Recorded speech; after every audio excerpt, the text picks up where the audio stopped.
पर पिताश्री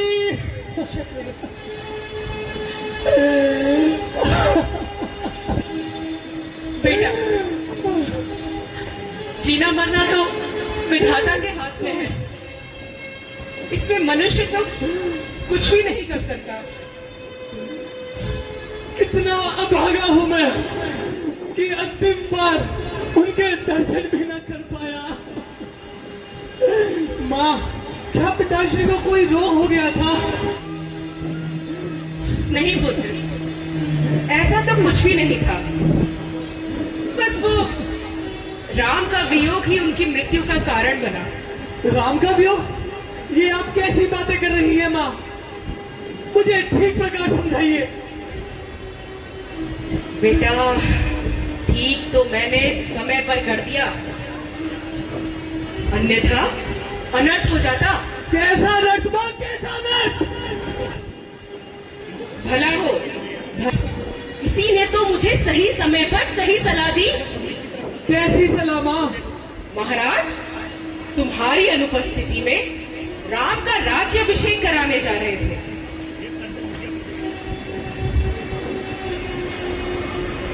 बेटा, महाराज ने किसी समय पर मुझे 2 वरदान दिए थे।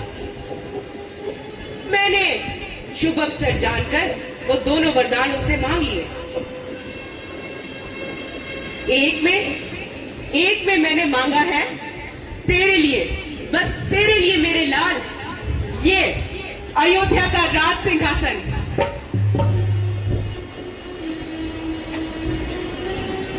और अपने दूसरे वर में मैंने मांगा था राम के लिए 14 वर्ष का वनवास। बस यही बात सुनकर जानकी और लक्ष्मण भी राम के साथ ही चल दिए। महाराज ये सहन नहीं कर पाए और ये तो आपने बड़ा ही सुंदर कार्य किया है माँ। इसके लिए तो आपको अवश्य ही कोई पारितोषिक मिलना चाहिए। हाँ, मैं जानती थी। मैंने कहा था ना मेरे लाल, राज्य का असली अधिकारी तो तू ही है मेरे लाल। राज्य का असली अधिकारी तू ही। अधिकारी? राज्य का अधिकारी? नहीं माँ, नहीं, तुमने मुझे अवध का नहीं, शमशान का राज्य दिया है। इतिहास के पन्नों पे सर्वदा के लिए कलंकित कर दिया है। इतना सब कुछ पा लेने के बाद भी तुम्हारी लालसा समाप्त नहीं हुई। तुमने अपनी मांग का सिंदूर मिटा डाला। अपनी हट को पूरा करने के लिए खुद को विधवा बना डाला और इस भाई को शत्रु के नाम से कलंकित कर डाला। विवाह के पश्चात पिताश्री ने तुम्हें कौन से सुख से वंचित रखा? जो तुम्हारे अधिकार भोगने की लालसा समाप्त नहीं हुई। मुझे पुत्र रूप में पालने के बाद तुम्हारे अन्याय की ज्योति ज्वाला बनकर फैली। भरत, मेरे पुत्र, यही तो जीवन का स्वभाव है। जीवन यदि किसी एक का ही श्रेष्ठ हो तो माता कौशल्या और माता सुमित्रा भी जी रही है। उनके अधिकार की ज्योति तो ज्वाला नहीं बनी। पुत्र, अब हर किसी की महत्वाकांक्षाएं एक समान तो नहीं होती। और अब तू मुझसे शास्त्रार्थ में क्यों उलझ रहा है पुत्र? धिक्कार है मेरे जीने पर, जो मैंने तुझसे सी सपने की खोप से जन्म लिया। भरत, तूने इस रघुवंश को, इस अयोध्या नगरी को अपनी हट की ज्वाला में झोंक दिया। कैसी बातें कर रहा है? क्या अपराध है मेरा? मैं अपने पुत्र को राजा के रूप में देखना चाहती हूँ। अरे इसमें क्या गलत कर रही हूँ मैं? पहले तो तूने अपनी इस कलंकित जीवा से इस अयोध्या नगरी को, इस हरे भरे वन को उजाड़ दिया। इस स्वर्ग समान अयोध्या नगरी को मरघट के समान बना दिया।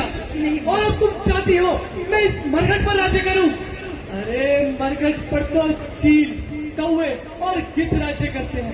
क्या मैं चील हूँ, कौवा हूँ, गिद्ध हूँ जो इस मरघट पर राज्य करूँ? मैंने जो कुछ भी किया था तेरे लिए ही तो किया था पुत्र। भला मंजूर था तुझको तो यूं कर भी भला मेरा। जन्म जब लिया था मैंने दबा देती गला मेरा। हे ईश्वर मुझे मृत्यु दे दे। नहीं ऐसा हे परमेश्वर मेरा अंत कर दे। इससे अच्छा तो मेरा जन्म ही न हुआ होता। भैया राम को वनों में भेजते हुए तेरी जीवन के टुकड़े टुकड़े क्यों न हो गए?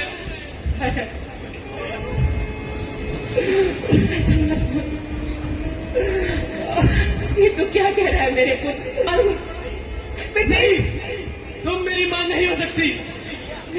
तुम तो कलंक हो, कलंक, एक रघुवंश के माथे पर कलंक।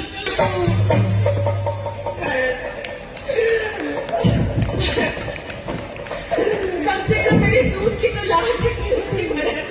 वही दूध को मुझे आगे जा रहा है। जो मुझको यह खबर होती तो दुनिया से ही चल देता।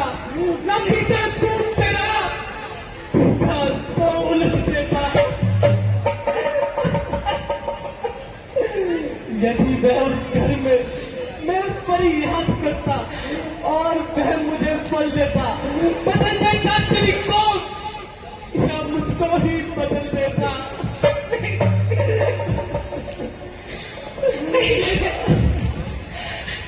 मेरे पुत्र ऐसी बातें मत कर। देख देख बेटा, जो कुछ हो गया उसे लौटाया तो नहीं जा सकता। अब सब कुछ छोड़कर सबकी भलाई इसी में है कि तू अयोध्या का राजपाट संभाल मेरे लाल, राज्य कर। राज्य करूं? कदापि नहीं। बदमाश हो चुका जो हो ना लिखा था। अब हमारे भाग्य में राम का सेवक चला। अब राम के अनुसार